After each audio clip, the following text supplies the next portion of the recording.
तो ज्वालामुखियों को बेटा उनकी एक्टिविटी के आधार पे, यानी उनके अंदर घटना कैसी हो रही है, वो 3 भागों में बांटे थे, कल चर्चा हुई थी।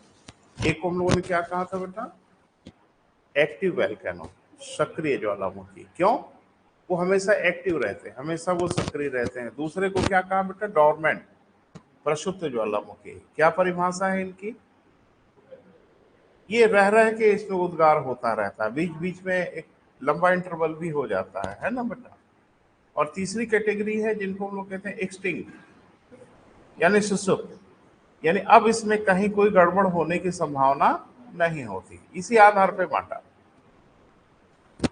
सक्रिय ज्वालामुखी में जो हम पढ़ा रहे हैं बेटा वो तो पढ़ ही लीजिएगा, लेकिन नजर रखिएगा कि अगर नियर बाई में कोई वैल्कनो अगर एक्टिव हुआ हो, वो न्यूज में आ जाता है कि कोई वैल्कनो सक्रिय हुआ है, तो वो आपकी परीक्षा के लिए महत्वपूर्ण हो सकता है।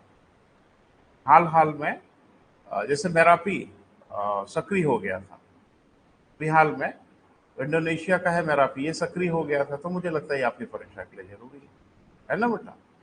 तो जो सक्रिय है वो तो हमने बताया ही है। अगली हेडिंग बना लें। हाँ, सक्रिय में बेटा वो लिखा है ना मोना लोआ, वहां पता नहीं लिखा है कि नहीं, मुझे याद नहीं आ रहा है, लेकिन वहां लिख जरूर लीजिएगा कि विश्व का सर्वाधिक विस्तृत सक्रिय ज्वालामुखी। थोड़ा जगह बना के बेटा लिख लो, बहुत जरूरी है। विश्व का सर्वाधिक विस्तृत सक्रिय ज्वालामुखी। तो ऑनलाइन वाले मित्रों के लिए भी एक सूचना है बेटा, फेस्टिवल के कारण कल और परसों की क्लास ऑनलाइन नहीं होगी, यानी 30 और 31 को ऑनलाइन क्लासेस नहीं होंगी। हो गया बेटा? अब आगे बढ़ जाइए और अब हेडिंग बना लीजिए। कौन सा बेटा? प्रक्षुब्ध ज्वालामुखी।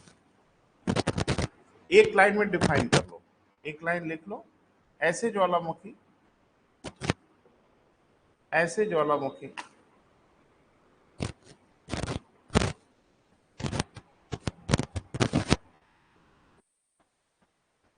जो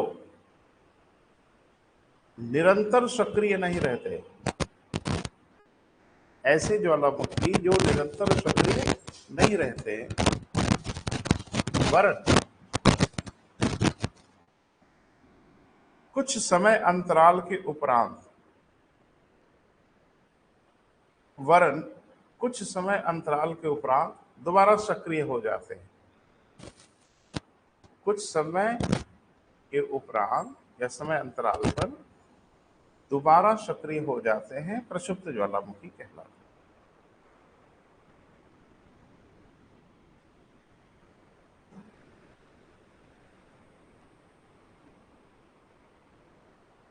तो जो हमें याद है बेटा, नाम दिमाग में आ रहा है उसको नोट कर लीजिए और आगे भी इसमें जोड़ने की कोशिश करेगा, क्योंकि ये एकदम तथ्यात्मक चीज है, बाकी कुछ है नहीं।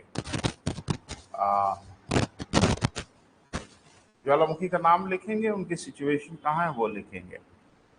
तो विसुवियस ज्वालामुखी का नाम है, कहाँ है बेटा? इटली में है।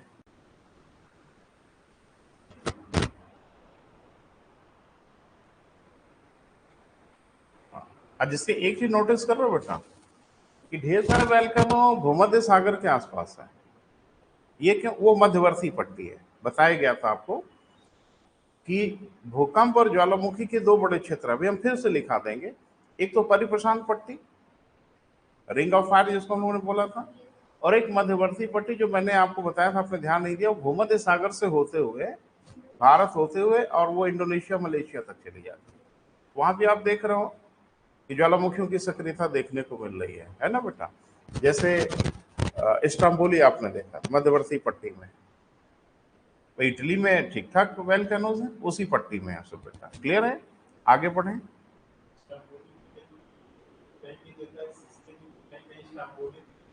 जी, सिसिली का ही हिस्सा है। नहीं समझ पाया। सिसिली के, सिसिली का ही हिस्सा है, एक छोटा सा द्वीप है बेटा, आइलैंड है। अब अंडमान भारत का हिस्सा नहीं है, तो अंडमान को अगर भारत का हिस्सा कोई कहे तो उसमें बुराई क्या है?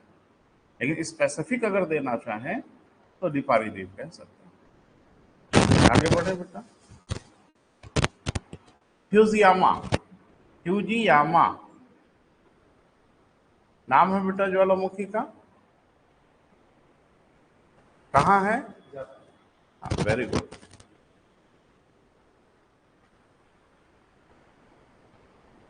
मेयन, इसे बड़े इंपॉर्टेंट है बेटा, बाकी तो पढ़ना ही है।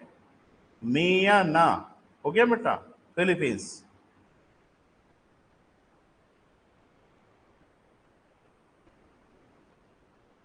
क्राकाटोआ,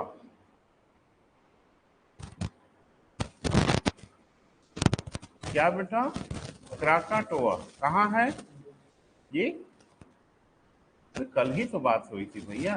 देखो एक बात बताएं बेटा, जो ध्यान से सुनो, इस तरह से याद होने का मतलब आप नहीं याद करें तो बेहतर है। कारण है कि अगर ये सब परीक्षा में कंफ्यूजन हुआ तो सिवाय तबाही के कुछ नहीं होगा। तो देखो कुछ चीजें तो याद करनी ही पड़ेगी।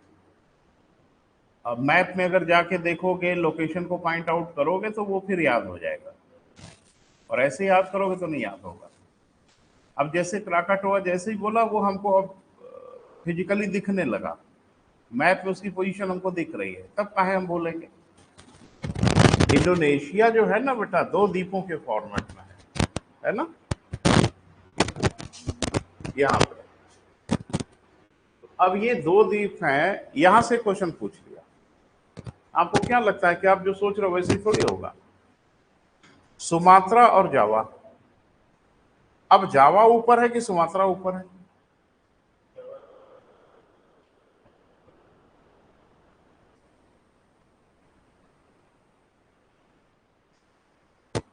अब खूब रटे हैं, जावा सुमात्रा मिला के इंडोनेशिया है। अब सुमात्रा ऊपर है, जावा ऊपर है। जानते हैं क्वेश्चन पूछा बेटा, वो थोड़ा सा आपको हम बता दें।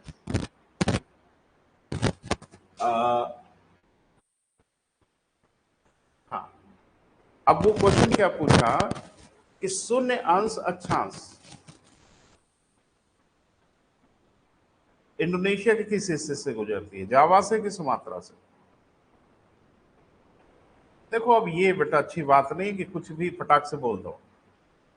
अब दो नाम है तो एक तो सही हो ही जाएगा फट से बोलोगे तो, लेकिन कॉन्फिडेंस होना चाहिए, है ना बेटा। अब देखो ढूंढ रही है जल्दी जल्दी। सुमात्रा ऊपर है, जावा नीचे है, लेकिन ये मत खुश हो जाएगा कि हम भी तो यही कहे थे, क्योंकि आपके पास कॉन्फिडेंस नहीं था, हिल रहे थे आप अंदर से। बोलिए जो कॉन्फिडेंस से बोलिए, नहीं दो में से कोई ना कोई बोल दोगे तो एक तो सही होगा ही होगा। तो इन दोनों के बीच में एक जल संधि है, यानी जावा और सुमात्रा आपस में जुड़े हुए नहीं हैं। जल संधि समझते हैं? जल डमरू मध्य भी कहते हैं उसे। माने सागर का एक संकीर्ण हिस्सा जो दो स्थल भागों को पृथक कर दे। तो मतलब एक सागर का बहुत महीन सा इलाका दो भूभाग को पृथक कर दे, काट दे। तो जो महीन सा इलाका होता है उसको हम लोग बोलते हैं जल संधि, जल डमरू मध्य। डमरू कहाँ कहते हैं? डमरू होता है तो डमरू नहीं कहेंगे तो क्या कहेंगे? ये क्या है? डमरू नहीं है। तो ठहरने के लिए नाम क्यों क्रिएट किए जाते हैं भाई? जबरदस्ती थोड़ी क्रिएट किए जाते हैं। इसको थोड़ा देख ले। अब जैसे मान लो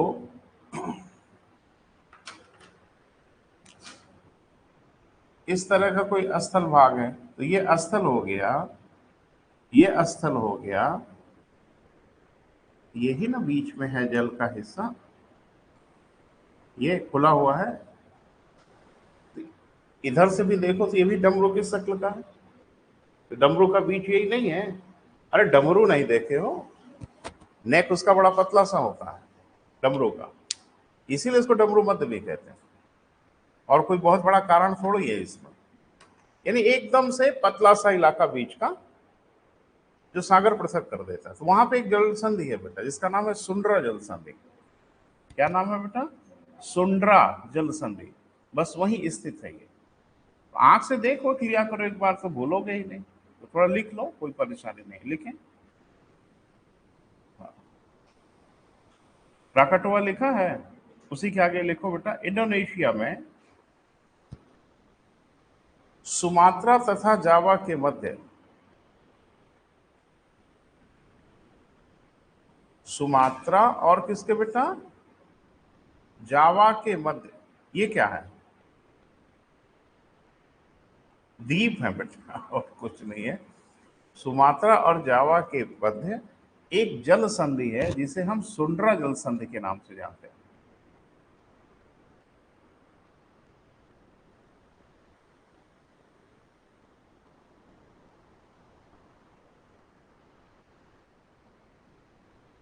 सुंड्रा जल संधि के नाम से जानते हैं। यही यह ज्वालामुखी स्थित है।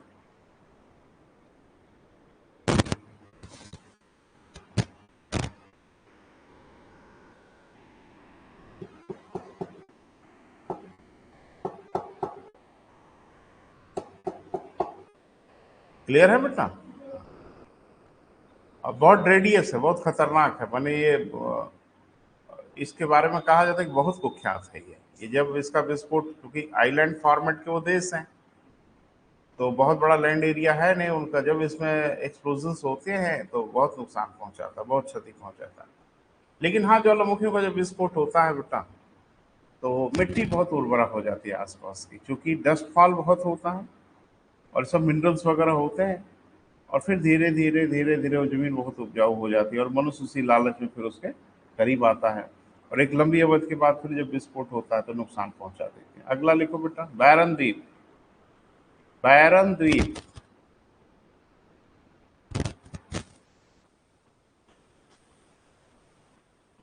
कहाँ है भाई? रटने वाला काम सही चल रहा है ना?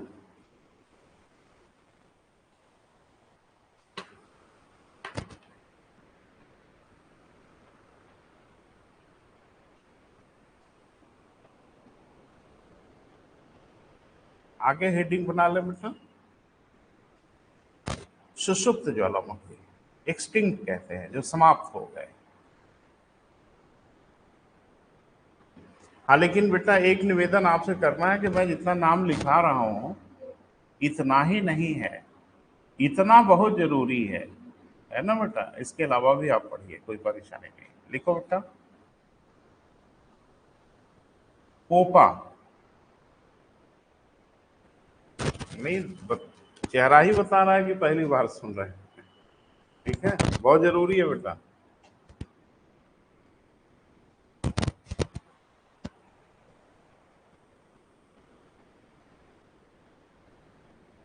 पोपा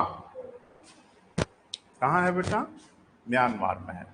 ये सब पूछे गए हैं भैया जी, ये सब निरंतर आपकी परीक्षाओं में दिखे हैं। क्लियर है? आगे बेटा, कोह सुल्तान और देवमंद।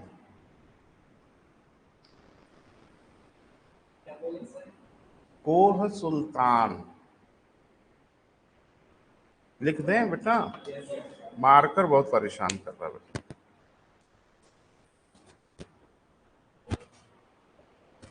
लिख रहे हैं, परेशान मत।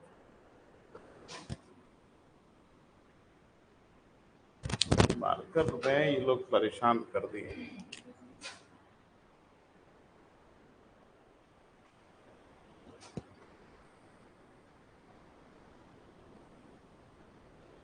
कोह सुल्तान हो गया बेटा। अगला लिखे, देवबंद।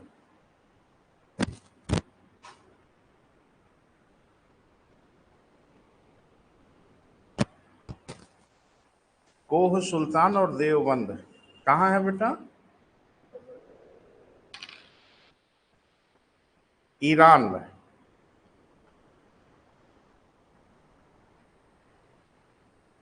कोह सुल्तान और देवबंद कहाँ है बेटा? ईरान में है। हो गया। अगला लिखिए, चिम्बराजो। चिम्बराजो कहाँ है बेटा? इक्वेडोर।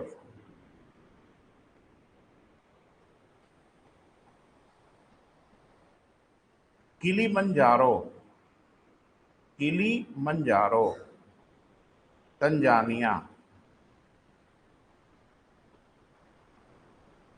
अफ्रीका। तंजानिया कहाँ बेटा?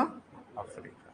आगे एकांका गुआ, सुना हुआ नाम है? एकांका गुआ कहाँ है बेटा?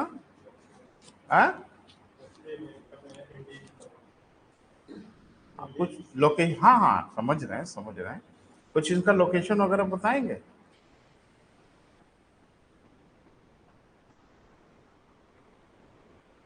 एक्चुअल में ये अर्जेंटीना में है बेटा, एकदम लास्ट में। तो इसकी लोकेशन तो अर्जेंटीना में ही है, लेकिन खासियत इसकी क्या है वो जरा सुन रहे हैं, उसके बाद बेटा लिखना है सुनने के बाद। डेटा को अगर एनालिसिस करें, विश्लेषण करें, तो ऐसे डेटा विश्लेषण से क्वेश्चन ज्यादा आ जाता है कंपटीशन में। जैसे विश्व की सबसे ऊंची पर्वत चोटी माउंट एवरेस्ट, तो ये हर किसी को पता है, लेकिन माउंट एवरेस्ट किसी न किसी हेमिस्फीयर में है, किसी न किसी गोलार्ध में है। तो कौन से गोलार्ध है? दक्षिणी गोलार्ध में, उत्तरी गोलार्ध में, है ना? इसका मतलब विश्व की सबसे ऊंची पर्वत चोटी नॉर्दर्न हेमिस्फीयर में है, उत्तरी गोलार्ध में। तो साउदर्न हेमिस्फीयर में भी कोई ऊंची चोटी होगी?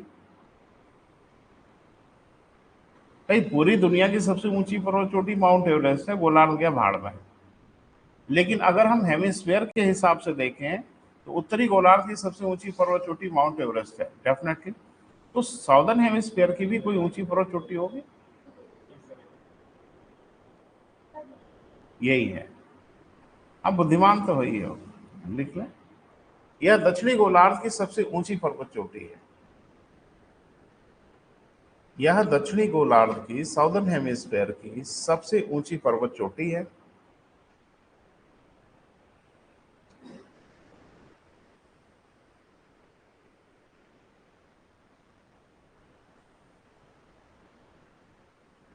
क्लियर है बेटा? साथ ही एक और चीज लिखना पड़ेगा, सबसे ऊंचा ज्वालामुखी पर्वत है, सक्रिय नहीं कहा गया। देख लें, सबसे ऊंचा ज्वालामुखी पर्वत है।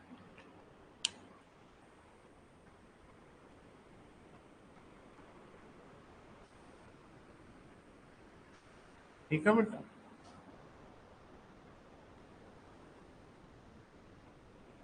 और भी पढ़ते रहिएगा, उसमें कोई फर्क। पेज बदल दीजिए एकदम से, और अब हेडिंग बना लीजिए बेटा, पर्वतों का निर्माण।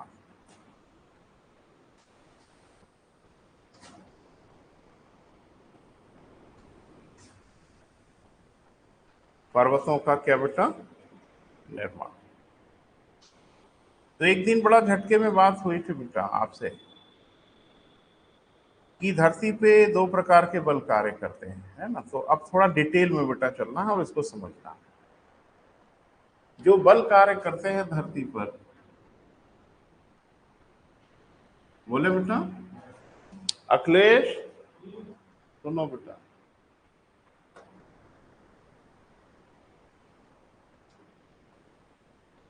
सब चेक कर।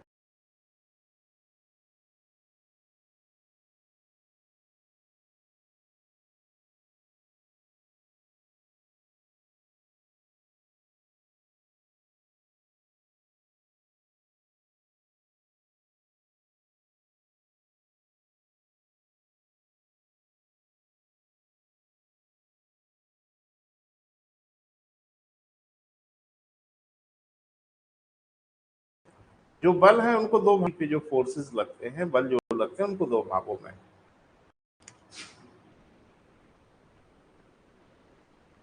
डिमोर्केट करते हैं। काहे के लिए भैया? पढ़ने के लिए। और काहे के लिए? एक हम लोग कहते हैं आंतरिक बल। क्या कहते हैं बेटा? आंतरिक बल। बोले?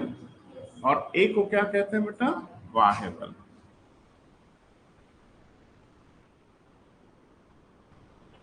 क्लियर है? तो आंतरिक बल माने जो धरती के अंदर लगते होंगे, बाह्य बल माने जो धरती के बाहर, इसको कहते हैं एक्सटर्नल फोर्सेस। क्या कहते हैं बेटा? External forces. और इसको हम लोग क्या बोलते हैं? Internal forces. जो इंटरनल फोर्सेस हैं इन्हीं को हम लोग कहते हैं डायस्ट्रॉफिक फोर्स। लिख दे रहे हैं।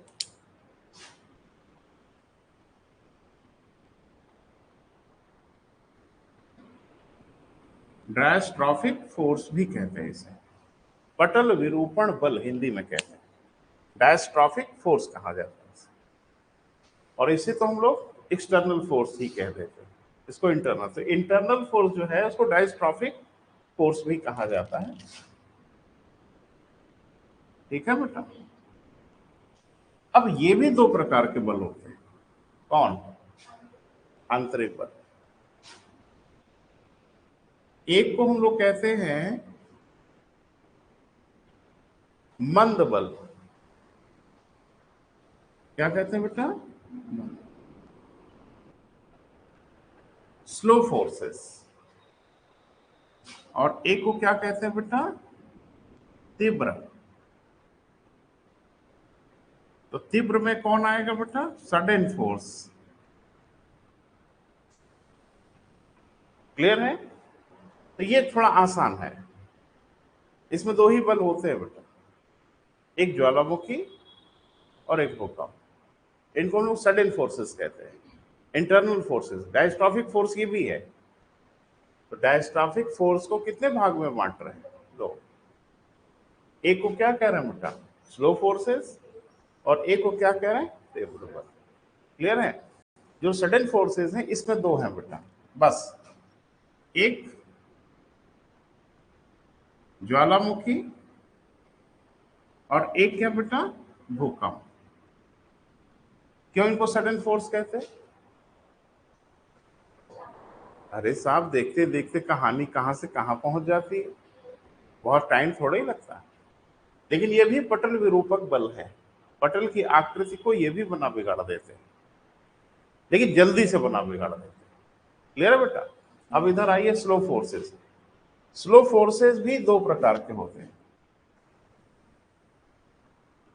इनको फिर दो भागों में बांटते हैं। एक को कहते हैं वर्टिकल और एक को कहते हैं हॉरिजॉन्टल। यानी दो प्रकार के बल कार्य करते हैं, यानी क्षैतिज और लंबवत। अब इनको इंग्लिश में कहते हैं ऑरिजेनिक फोर्सेस।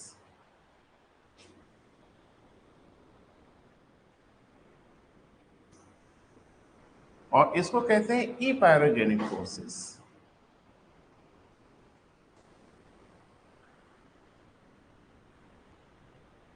क्लियर है बेटा? ऑरिजेनिक फोर्स ये पूछ लेगा पर्वतों का निर्माण किससे होता है, पठारों का निर्माण किस बल से होता है। नाम देखो, यही नाम देगा, ये वाले नाम नहीं दिखेंगे, तो थोड़ा सतर्क रहिएगा। इसको क्या कहते हैं बेटा? ऑरिजेनिक फोर्सेस। क्षैतिज बल। क्षैतिज माने वर्टिकल माने अप एंड डाउन। तो ये जो बल लगता है वो क्या होता है बेटा? Up and down. अब थोड़ा सा बुद्धि से आप बताइएगा कि इन्हीं दो बलों में, यानी जो स्लो फोर्सेस हैं, अभी हम फिर से व्याख्या कर देंगे बेटा, घबराना है। इन्हीं दो बलों में से किसी बल से मैदानों का निर्माण होता है और किसी से पर्वतों का निर्माण होता है। तो थोड़ा अंदाजा लगा सकते हैं? फिर से सुन लीजिए। एक क्षैतिज बल है, क्षैतिज मतलब हॉरिजॉन्टल लगता है, और एक लंबवत मतलब वर्टिकल लगता है। इसी में किसी से पर्वत बनता है और किसी से पठार वगैरह का निर्माण हो जाता है। जी बेटा, जोर से बोलिए। वर्टिकल से पठार बनेगा। वर्टिकल माने लंबवत, ऊपर नीचे, और हॉरिजॉन्टल माने क्षैतिज। तो इसी से एक पठार या मैदान बनते हैं और एक से पर्वत बनता है।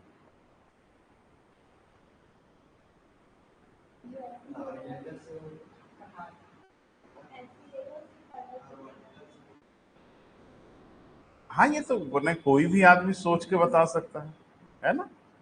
बहुत इसमें कोई रॉकेट साइंस तो नहीं दिख रही है, आराम से अगर सोचे तो बता सकते हैं, लेकिन गलत सोच लिया। गलती से इन्होंने सही बोल दिया था। वर्टिकल फोर्सेस से पठारों का निर्माण होता है और हॉरिजेंटल फोर्सेस से पर्वतों का निर्माण होता है। मैंने परीक्षा में बैठा लो कि जो दिमाग सोच रहा है प्रथम दृष्टया वो गलत सोच रहा है, उसको सही सोचना है ना बेटा। अब ध्यान से देखो, ये जो फोर्सेस हैं इसीलिए इनको ऑरिजेनिक, इनको पर्वत निर्माणकारी बल ही कहा जाता है। इंग्लिश में इसका ओरिजिन माने पर्वत होता है, इसलिए इसको ऑरिजेनिक फोर्सेस कहा जाता है, यानी पर्वत निर्माणकारी बल। ई पैरोजेनिक, ये मैदान और पठारों का निर्माण करते हैं। आपको क्या लगा था मैंने धरती के नीचे से एक चोटी बन के निकल के ऊपर चली जाएगी, है ना, वर्टिकल मूवमेंट हो जाएगा ना, ना, पूरी प्लेट ही अपलिफ्ट करती है। वर्टिकल लिफ्ट होती है ना, तो पूरी की पूरी प्लेट लिफ्ट करती है, उसमें से पहाड़ की चोटी नहीं निकल आती है। और ये क्या करते हैं, ये जो प्लेटें हैं ना धरती के नीचे, बोले बेटा, ये प्लेटें मूव करती हैं, बहुत ढेर सारी प्लेटें हैं।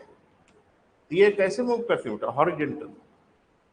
अब ये हॉरिजेंटल मूव करेंगे तो दो घटना होगी, एक कंप्रेशन होगा, संपीड़न होगा, और अगर एक जगह संपीड़न होगा तो एक जगह टेंशन होगा। कंप्रेशन एंड टेंशन दो चीजें होती हैं, तनाव और संपीड़न होता है। क्यों? अब उदाहरण से जरा समझिए, ये प्लेट अगर इधर की ओर मूव की और ये प्लेट मान लो स्थिर ही रही, तो इस प्लेट और इस प्लेट के बीच में कंप्रेशन हो रहा है और इस प्लेट और इस प्लेट के बीच में टेंशन हो रहा है।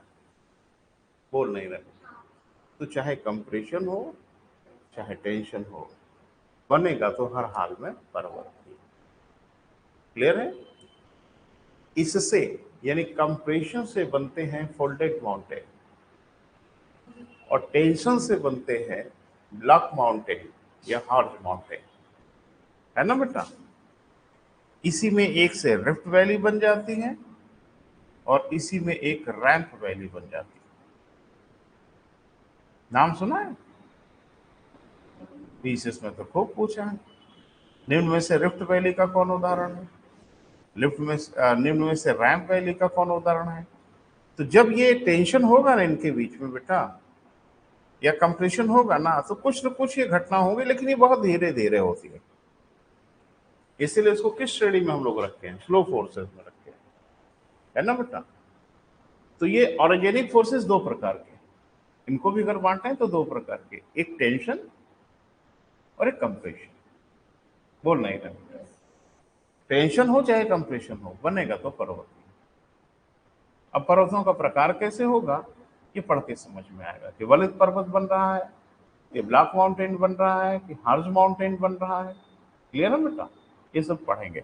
तो थोड़ा सा अगर दिख रहा हो बेटा तो एक डायग्राम बनाने की कोशिश करिए, हम आपकी मदद कर रहे हैं लिखवाने में। एक डायग्राम के फॉर्मेट में पहले क्रिएट करिए।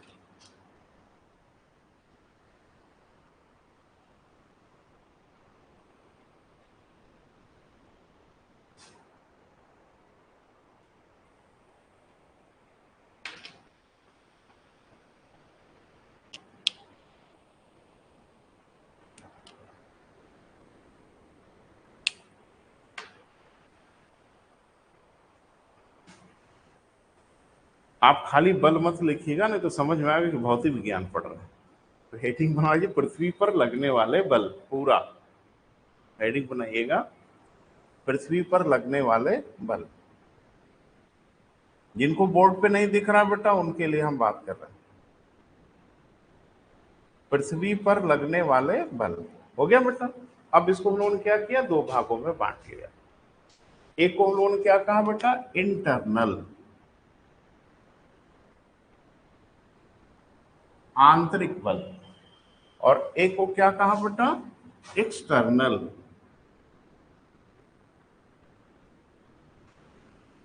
बाह्य बल। थोड़ा थोड़ा रुक रुक के बेटा, घबराइए नहीं, है ना। इसके बारे में पढ़ना भी पड़ेगा, नहीं तो बेमतलब हो जाएगा। जो आंतरिक बल होता है, यहां तक हो गया बेटा। हम जैसे कह रहे वैसे चलिए, आप घबराइए मत, हम तो बना ही दिए। पृथ्वी पर लगने वाले जितने भी बल होते हैं उनको हम लोग दो भागों में बांटे। एक को क्या कहा बेटा एक्सटर्नल और एक को क्या कहा इंटरनल। जो इंटरनल फोर्सेस होता है इसको डायस्ट्रॉफिक फोर्स कहा जाता है। क्या कहा जाता है बेटा? Diastrophic force. हिंदी में डायस्ट्रॉफिक को कहा जाता है पटल विरूपण। तो पटल विरूपण माने क्या होता? अभी हम लिखाएंगे बेटा, अभी बस यहाँ पे डायग्राम में दिखाइए। पटल विरूपण माने जो भूपटल की आकृति को बदल दे, तो इसीलिए कहा गया पटल विरूपण बल, इंग्लिश में कहते हैं डायस्ट्रॉफिक फोर्सेस। ठीक है, अब इसके आगे हम लोग पढ़ेंगे तो इसको फिर दो भागों में बांट लेंगे। एक को कहेंगे स्लो फोर्सेस, मंद बल, और एक कहेंगे सडन फोर्सेस, तीव्र बल।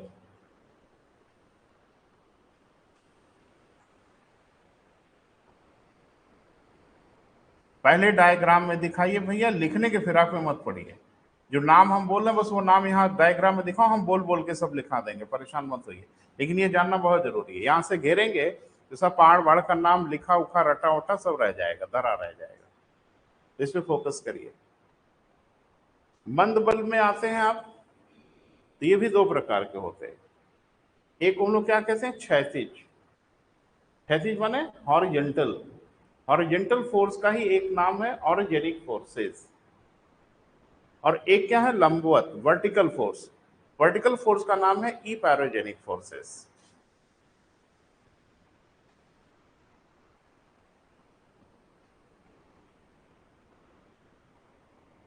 हो गया बेटा? अब जब आप हम लिखेंगे तो सब क्लियर हो जाएगा कि कौन सा बल क्या करता है।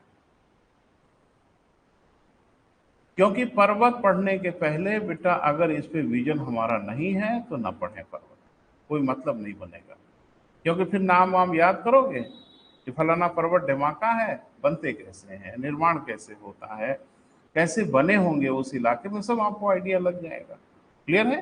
तो थोड़ा लिखा जाए बेटा। डायग्राम कंप्लीट हो गया ना? अब इन्हीं को शब्दों में लिख लें ताकि कल को डायग्राम देखें तो आपको समझ में आए कि कहाँ क्या लिखा है, उसका मतलब क्या है ना बेटा? लिखें। पृथ्वी पर पृथ्वी पर लगने वाले बलों को दो बड़े भागों में विभाजित किया जाता है।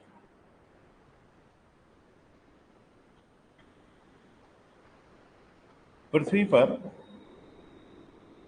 लगने वाले बलों को दो बड़े भागों में क्या करते हैं बेटा? हम लोग बांटते हैं, डिमार्केट करते हैं।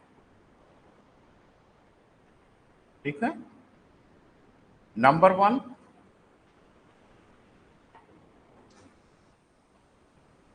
पहला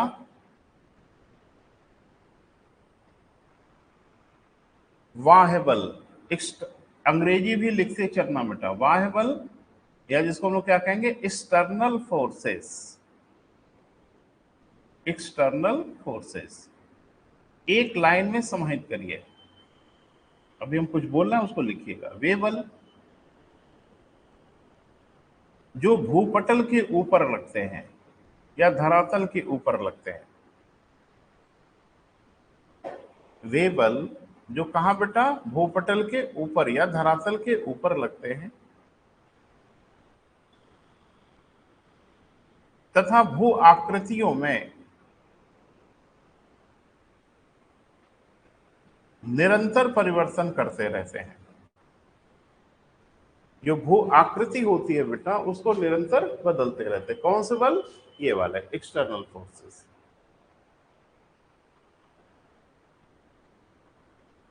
ठीक है, लेकिन इसके अंतर्गत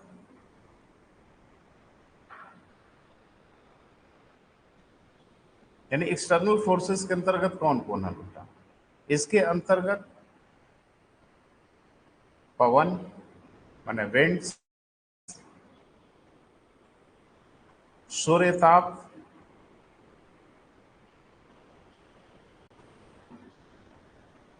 जल माने पानी। अब पानी का मतलब हाँ वर्षा हो गया, बहता हुआ जल हो गया, माने डिफरेंट फॉर्मेट के, है ना बेटा? हिमानी। हिमानी को क्या बोलेंगे बेटा इंग्लिश में? ग्लेशियर्स। ठीक है बेटा? हाँ, एक मजेदार बात है कि एक और बल काम करता है, और उस बल का नाम है ग्रेविटी। पता नहीं सहमत है कि नहीं? गुरुत्वाकर्षण बल है ना भाई, ग्रेविटी है। क्यों? क्योंकि पहाड़ के ऊपर से एक चट्टान है ना बेटा, वो ग्रेविटी कहेगी तू आ जा इधर, तो उसको नीचे ढाल कर बुलाने की कोशिश करेगी। अगर वो ढाल कर नहीं आ पा रहा है तो कोई ना कोई बल है जो उसको रोके हुए है, और वही बल जब हट जाता है तो भर भरा के पहाड़ ढह जाते हैं वैली में, जिसको आप बोलते हैं लैंडस्लाइड हो गया, भूस्खलन हो गया, क्योंकि उसकी मंजिल तो ग्रेविटी है। ग्रेविटी भी बड़ा चुपके से काम करती रहती है। ये अपर्दनकारी जो शक्तियां हैं सबको ढाल वाले इलाकों में काहे लेके जाती है? बोल नहीं रहे हो? पानी बहता हुआ सीधे सबसे अधिक ढाल वाले इलाके में काहे समुद्र में जाता है? सबके पीछे ग्रेविटी है। क्लियर है? तो ये भी हल्का फुल्का बल नहीं है बेटा, ये धरती का बहुत बड़ा बल है जो सबके ऊपर काम करता है। पवन जब चीजों को उड़ा के ले जाती हैं तो ढाल की तरफ कहे लेके चली जाती है, ऊंचाई की ओर लेके चली जाए, क्योंकि ग्रेविटी भारी चीजों को हमेशा नीचे की ओर खींचती रहेगी। क्लियर है बेटा? तो क्या क्या हो गया बेटा? पवन हो गया, पानी हो गया, सूर्य ताप हो गया, और हिमानी हो गया, और ग्रेविटी, गुरुत्वाकर्षण बल। ये धरातल के ऊपर लगने वाले बड़े शानदार बल हैं जो पृथ्वी की संरचना। घर गिरता है तो आसमान में काहे नहीं उड़ जाता है? धरती पर ही गिरता है ना? तो क्यों? क्योंकि खेल खेला किसने? ग्रेविटी ने, है ना बेटा? आगे लेके आंतरिक बल, इंटरनल फोर्सेस।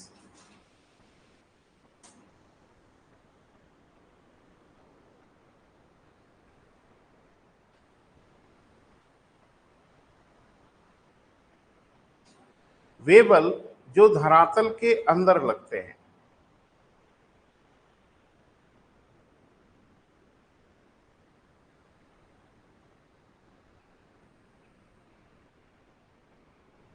वे बल जो किसके बेटा? धरातल के अंदर लगते हैं। चाहे वो भूगर्भिक ताप, यानी धरती के नीचे का टेम्परेचर, चाहे वे भूगर्भिक ताप अथवा विवर्तनिक बल हो, टेक्टोनिक फोर्स हो। ताप या क्या बेटा? विवर्तनिक बल हो, टेक्टोनिक फोर्स हो। नाम आया था बेटा कहीं, है ना बेटा? इन्हें भी हम दो भागों में बांट लेते हैं। इन्हें भी हम कितने बेटा? दो भागों में डिमोर्केट करते हैं।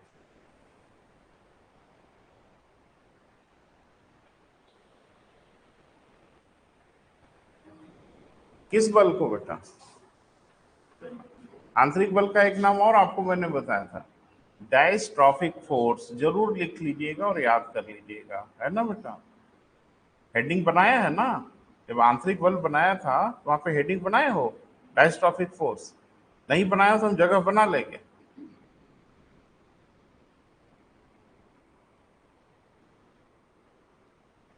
हो गया बेटा? आंतरिक बल कहिए या डायस्ट्रॉफिक फोर्स कहिए, मैंने बताया कि वो बल कहाँ से आता है, धरती के नीचे आखिर वो बल पैदा कहाँ से हो जाता है। उसके पैदा होने के दो बड़े रिसोर्सेज हैं। पहला कि धरती के अंदर का टेम्परेचर, और दूसरा टेक्टोनिक फोर्सेस, विवर्तनिक बल, जो प्लेटें हैं यही इधर से उधर ड्रामा करती रहती है, और धरती का टेम्परेचर, तो टेम्परेचर भी ढेर सारी चीजों को मैनेज करने की कोशिश करता है, तो बल प्रोड्यूस होता रहता है। लेकिन इसे हम दो भागों में विभाजित कर देते हैं। इसे डायस्ट्रॉफिक फोर्सेस को, है ना बेटा? इसे हम दो भागों में बांट लेते हैं। इस वाले बल को एक तीव्र बल, सडन फोर्सेस कहते हैं। एक लाइन बेटा लिखना पड़ेगा। धरती के नीचे या धरातल के नीचे की ये बल, धरती के नीचे या धरातल के नीचे की ये बल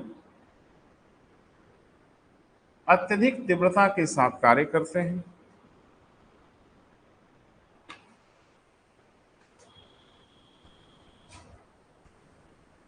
अत्यधिक तीव्रता के साथ क्या बेटा कार्य करते हैं तथा धरातल के ऊपर की संरचना को, तथा धरातल के ऊपर की संरचना को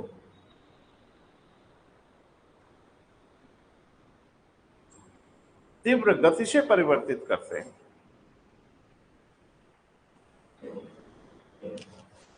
धरातल के ऊपर की संरचना को क्या करते हैं बेटा, बहुत तेजी से परिवर्तित कर देते हैं।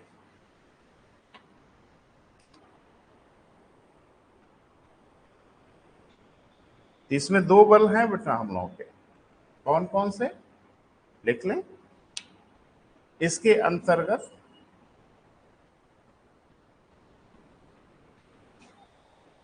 क्या बेटा, भूकंप तथा ज्वालामुखी महत्वपूर्ण है।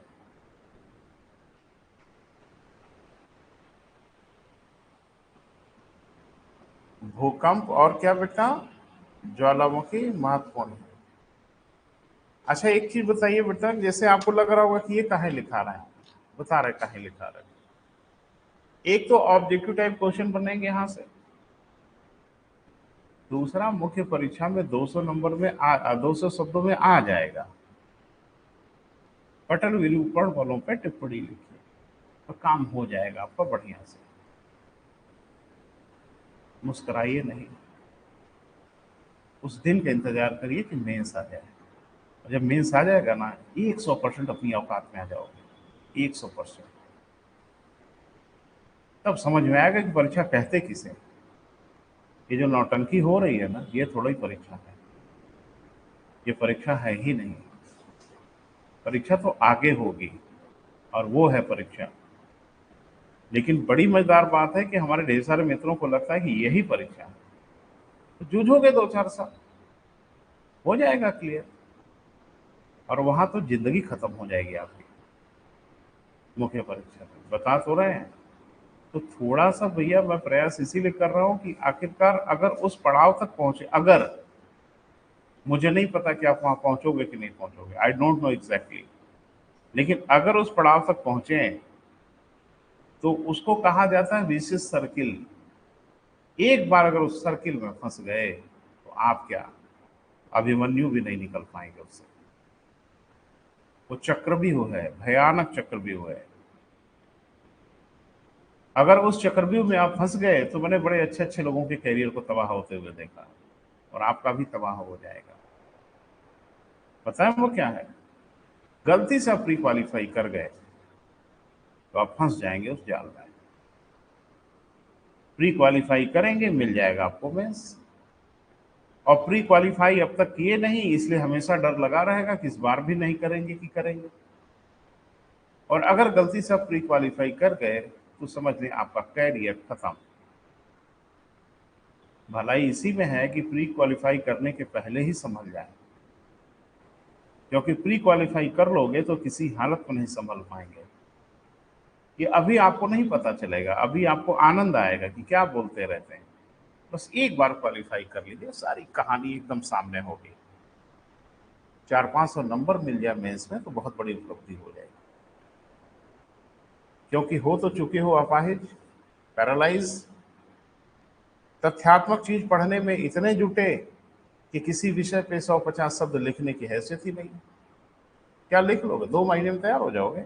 निबंध तैयार कर लोगे कि आप हिंदी तैयार कर लोगे, कि जीएस के 4-4 पेपर तैयार कर लेंगे, कि आप इथिक्स पढ़ लोगे, कि आप उत्तर प्रदेश स्पेशल पढ़ लोगे 3 महीने में। अपने मन से एक बार बैठ के पूछ लीजिए कि क्या ये सैद्धांतिक रूप से है कि प्री क्वालिफाई करने के 2-3 महीने में ये सब पढ़ लेंगे। 2 महीने में निबंध पढ़ लो तो बहुत बड़ी उपलब्धि है। 1 महीने में हिंदी पढ़ लो तो आपकी बहुत बड़ी उपलब्धि। और एथिक्स कब पढ़ोगे? तो देखो बेटा, आंखें मत मूंदो, और अगर सिर्फ अपने आप को मूर्ख बनाना है, आंखें बंद करना और पढ़ते पढ़ते रहना है तो पढ़ो। बस हम ईश्वर से ये प्रार्थना कर रहे हैं कि एक बार आप प्री क्वालिफाई कर लो। नौकरी तो नहीं मिलेगी, वो विशेष सर्किल आप समझ जाओगे, वो दुष्चक्र क्या बला है उससे आपका सामना हो जाएगा। होता क्या है, आप बच्चे हो, मैंने पूरी दुनिया देखी है, 15 प्री क्वालिफाई किए लोग, आईएएस से लेके पीसीएस तक, यहां से वहां तक, एक मेंस का दर्शन नहीं हो पाया कि इंटरव्यू तक पहुंचे, उसी में फंसे रहे। अब बताइए क्या होगा? आप प्री क्वालिफाई करोगे, मेंस तो छोड़ोगे नहीं? छोड़ दोगे? नहीं नहीं, काहे छोड़ दें सर, बड़ी मुसीबत से तो मेंस मिला है, एसडीएम की नौकरी। मेंस तैयार हो नहीं पाओगे, ये लिखा पढ़ी में तय है। और मेंस तक हांफने जरूर लगोगे। अरे 3 महीना है, रातों दिन एक करोगे, कौन छोड़ने वाला भाई? लेकिन आप दीवार पे सर टकरा रहे हो, होगा कुछ भी नहीं। 24 के 24 घंटे भी पढ़ते रहो तो भी होगा कुछ नहीं, एकदम लिखा पढ़ी में सत्य है। प्री के बाद अगर आप जुटे तो मेहनत होना थोड़ा ज्यादा करोगे ना। हाँ, काहे 2-3 महीना रातों दिन मेहनत करनी पड़ेगी। तो परीक्षा के बाद फिर थोड़ा 1 आध महीने रिलैक्स करना पड़ता है। अरे मनुष्य बन के जी लें 1 आध महीना, तो 1 आध महीना धीरे धीरे 2-3 महीने में बदल जाता है, थोड़ा रिलैक्स करने लगते हैं, और तब तक आ जाता है रिजल्ट। किसका? मेंस का। और उसी का बड़ी बेसब्री से इंतजार रहता है आपका।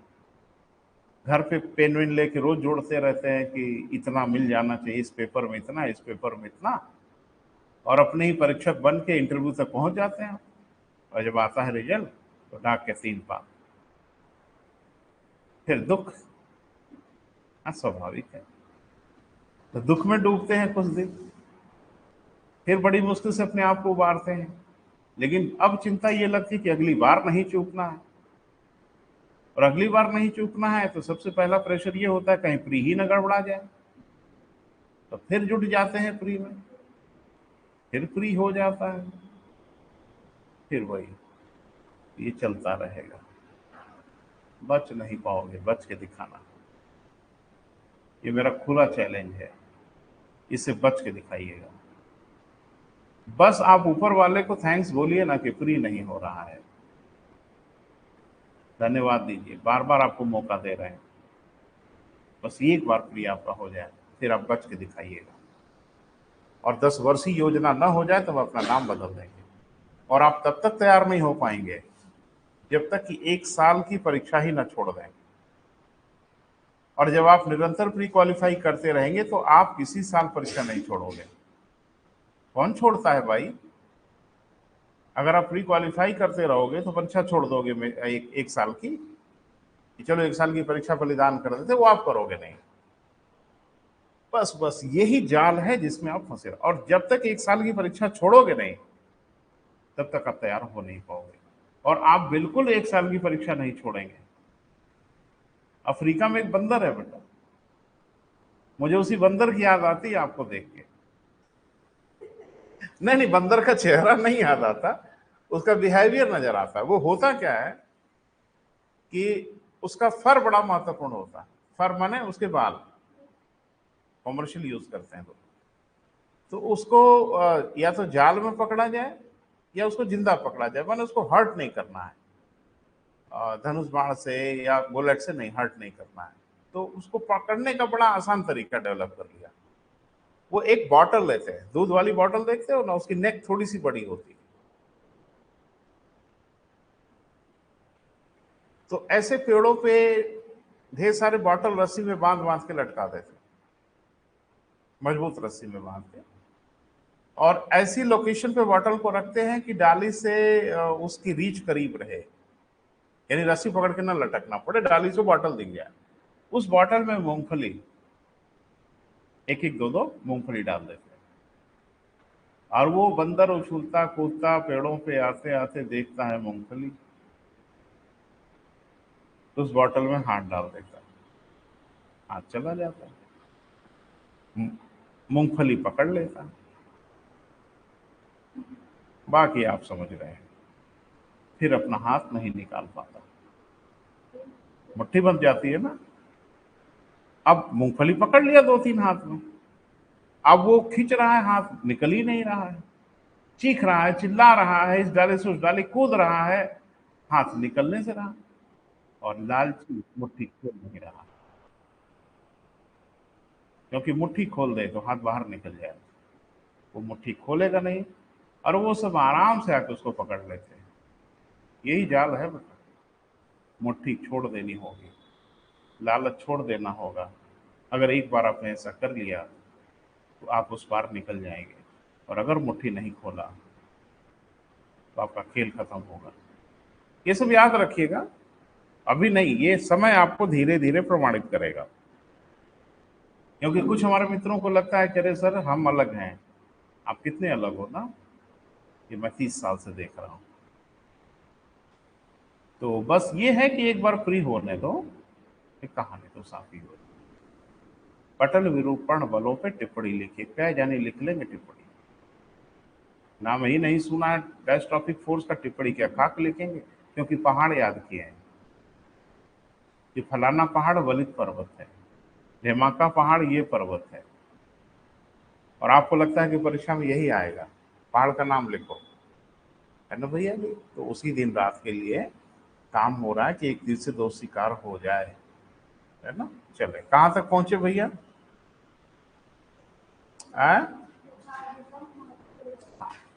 तो slow force, sorry sudden forces हो गया। तो जो आकस्मिक बल हैं या जो तीव्र बल हैं धरती के नीचे जो लगते हैं, वो दो प्रकार को हम लोग ज्यादा प्रोमिनेंटली मानते हैं। एक को हम लोग क्या कहते हैं, भूकंप, और एक को क्या कहते हैं बेटा, ज्वालामुखी। अब लिख लें, स्लो फोर्सेस मंद बल,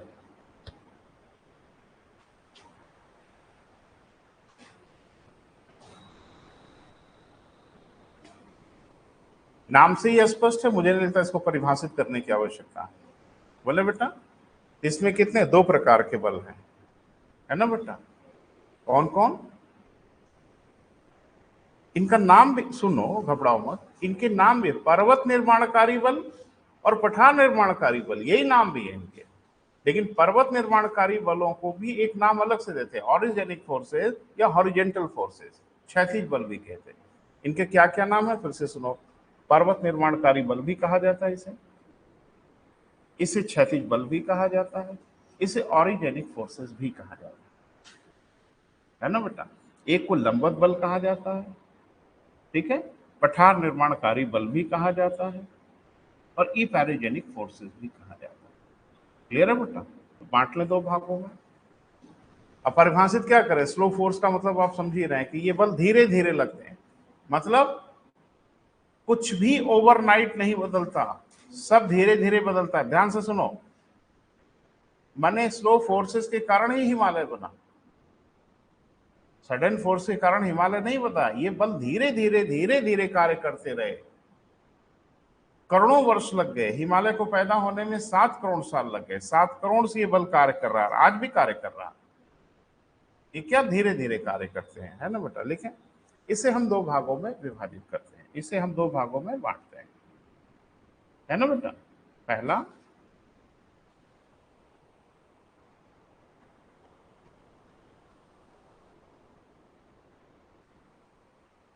पर्वत निर्माणकारी बल। पहला क्या बेटा, पर्वत निर्माणकारी बल।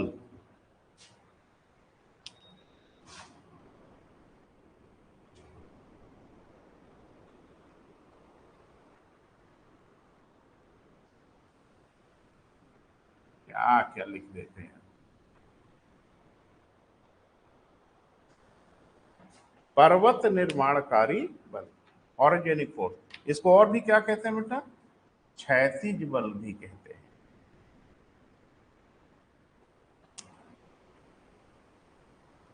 क्या कहते हैं बेटा, क्षैतिज बल भी कहते हैं।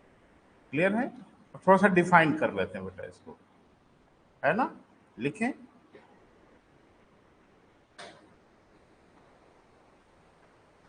इसमें संपीड़न तथा तनाव उत्पन्न होते हैं। संपीड़न माने कंप्रेशन और टेंशन उत्पन्न होते हैं।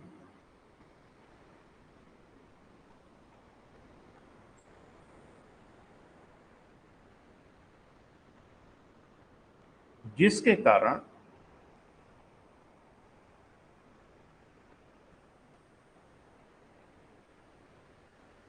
पर्वतों का निर्माण होता है।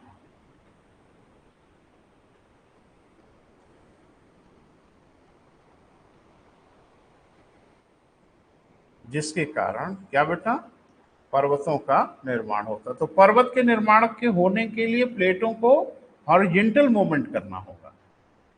वर्टिकल, ये प्लेटें बहुत बड़ी बड़ी हैं बेटा, आप अंदाजा नहीं लगा पा रहे हो। प्लेटें अगर वर्टिकली मूव करेंगी तो पहाड़ बनेगा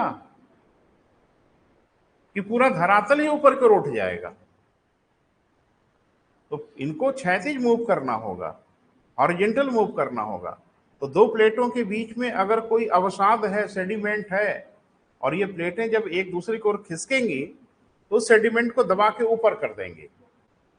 वो जैसे मिट्टी में ईंट को रगड़िए तो मिट्टी ईंट के आगे जमा हो जाती है, कुछ उस तरह की स्थितियां बनती हैं। क्लियर है बेटा? हो गया बेटा? अगला, ई पैरोजेनिक फोर्सेस।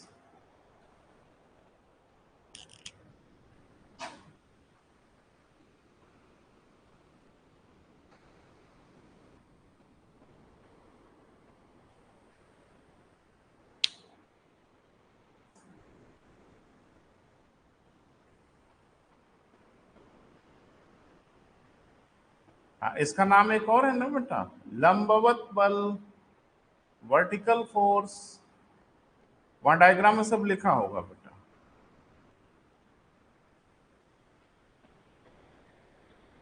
ठीक है, लिखें। इसमें विवर्तनिक बल इस प्रकार कार्य करते हैं कि इसमें विवर्तनिक बल इस प्रकार कार्य करते हैं कि प्लेटें ऊपर अथवा नीचे की ओर खिसकती हैं।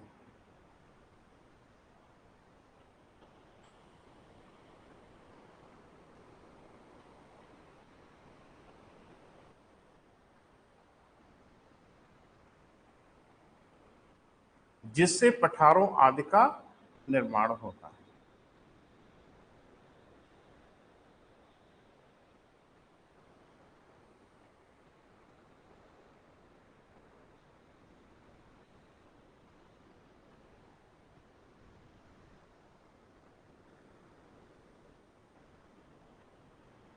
क्लियर हुआ बेटा?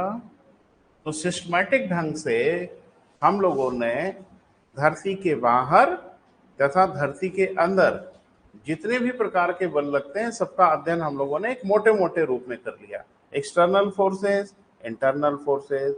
इंटरनल फोर्सेस में slow forces and sudden forces. Sudden forces छोटा है, निपटा लो। सडन फोर्स में भूकंप, ज्वालामुखी। स्लो फोर्स में आइए, दो प्रकार के बल लगते हैं, एक हॉरिजेंटल और एक वर्टिकल। हॉरिजेंटल जो लगते हैं उससे पर्वतों का निर्माण होता है, नाम क्या देते हैं, ऑरिजेनिक फोर्सेस। जो वर्टिकल होते हैं उसे पठारों का निर्माण होता है, उसे ई पैरोजेनिक फोर्सेस कहते हैं। इतना ही तो है। और अगर परीक्षा में इस इलाके कुछ हुए तो तबाह तो कर देंगे आप। अगर वो पूछते हैं कि धरती पे पटल विरूपक बड़ों पे टिप्पणी लिखिए, डायस्ट्रॉफिक फोर्सेस पे टिप्पणी लिखें, खूब आराम से लिखेंगे। एक्सटर्नल फोर्सेस, इंटरनल फोर्सेस क्या है सब बताते हुए निकल जाएंगे। ठीक है बेटा, अब हेडिंग बना लो, एक थोड़ा सा चर्चा कर देते हैं बेटा। तो अब ये तय हो गया बेटा कि पर्वतों का निर्माण कैसे होता है। तो पर्वतों का निर्माण एक्सटर्नल और इंटरनल दोनों फोर्स से होता है। ध्यान से सुनिए, क्योंकि अभी आपने पढ़ा था थोड़ी देर पहले, कल ही पढ़ा था संभवतः, कि ज्वालामुखी के विस्फोट से भी पर्वतों का निर्माण होता है। तो अरे अभी थोड़ी देर पहले क्या पढ़ रहे हो भैया? तो इसका मतलब है कि सडन फोर्स से भी पर्वतों का निर्माण होता है, लेकिन आंतरिक बल से। सडन भी आंतरिक है और स्लो फोर्स भी आंतरिक बल है ना बेटा। लिखें, पटल विरूपण बलों के कारण यानी राइसोट्रॉपिक फोर्सेस के कारण, पटल विरूपण बल के कारण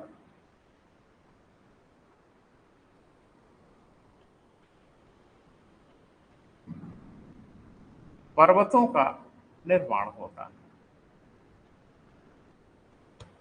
पर्वतों का क्या बेटा, निर्माण होता है। ठीक है, इन्हें हम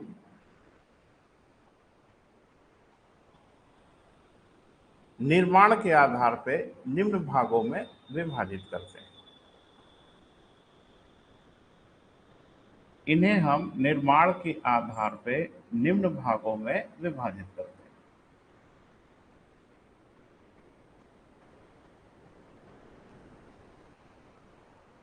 किसको बेटा, पर्वतों को, है ना। पहला,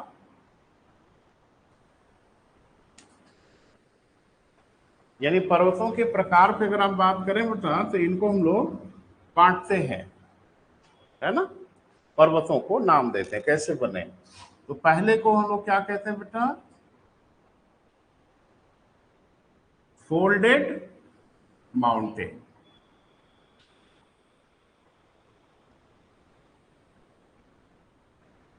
फोल्डेड माने वलित पर्वत। क्लियर है बेटा, वलित पर्वत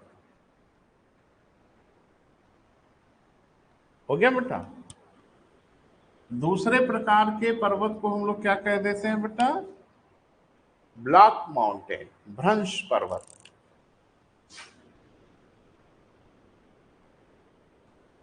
ब्लॉक माउंटेन या क्या कहते हैं बेटा, भ्रंश पर्वत।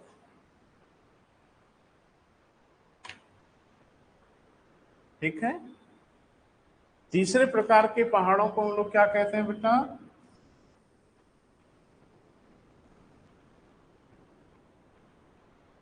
वैल्केनो माउंटेन, ज्वालामुखी पर्वत।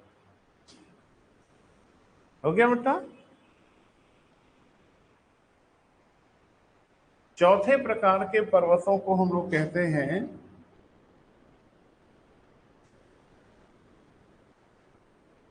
रेजिडुअल माउंटेन, अवशिष्ट पर्वत।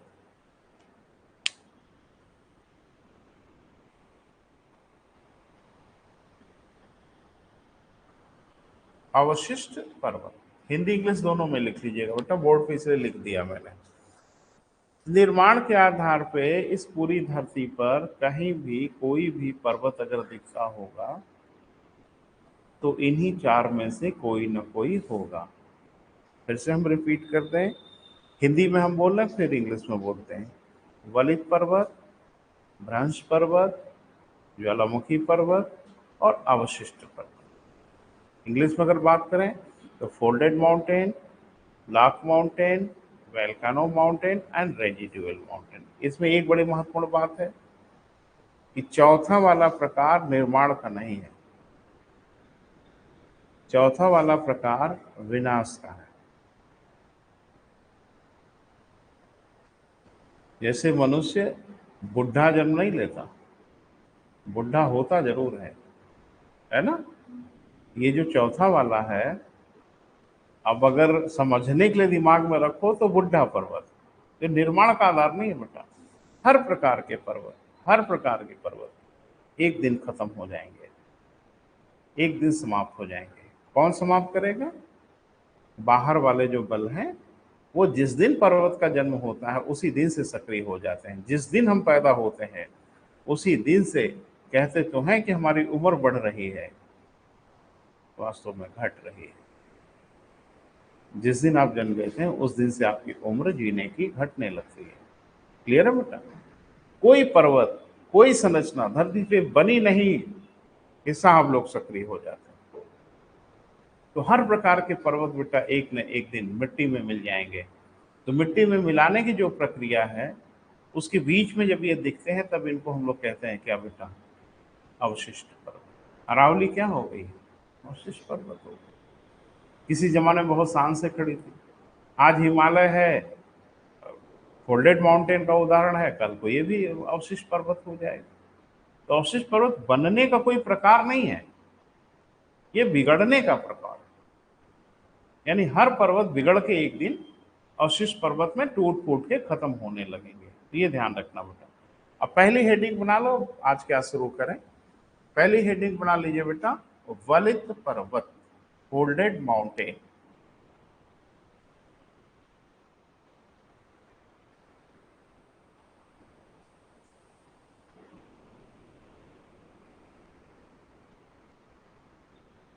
ठीक है बेटा, तो थोड़ा विस्तार से डायग्राम बना के समझना उमझना पड़ेगा, तो अभी जल्दबाजी में काम बिगड़ जाएगा।